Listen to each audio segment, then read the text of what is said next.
উত্তরপ্রদেশের রেবরেলি থেকে এক দলিত ছেলেকে মারধর করে খুন করা হলো। তার নাম হরিওম বাল্মীকি, একজন ৩৮ বছরের দলিত যুবক। মেন্টাল হেলথের কিছু সমস্যা ছিল তার। একদিন সন্ধ্যায় সে তার স্ত্রীকে দেখতে যাচ্ছিল, যিনি এক ব্যাংকে ক্লিনারের কাজ করতেন। রেবরেলি দলিত হত্যাকাণ্ডের মূল কারণ ছিল গ্রামবাসীর অজ্ঞতা ও ভুল ধারণা, বিশেষ করে ড্রোন চোর সম্পর্কে গুজব ছড়িয়ে পড়া। হরিওম বাল্মীকি নামের এক দলিত মানুষকে মানসিক অসুস্থতার কারণে গ্রামবাসী ভুল বোঝে এবং তাকে সংঘবদ্ধভাবে হত্যার উদ্দেশ্যে হেনস্থা করে। পুলিশের ইন্ধনহীনতা এবং নির্মম অবহেলা এই ঘটনার জন্য দায়ী ছিল। ভিডিওতে হরিওম উঠতে উঠতে রাহুল গান্ধীর নাম চেঁচাচ্ছিল,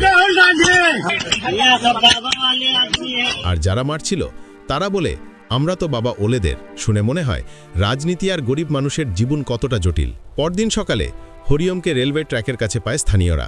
পরে তদন্তে ৫ জনকে গ্রেফতার ও ৩ পুলিশ কর্মকর্তাকে বরখাস্ত করা হয়েছে। এই দুঃখজনক ঘটনার পর সবাইকে একত্র হয়ে অন্যায়ের বিরুদ্ধে দাঁড়ানোর আহ্বান জানানো হচ্ছে। আসুন আমরা সবাই মিলে মানবাধিকারের পক্ষে দাঁড়াই।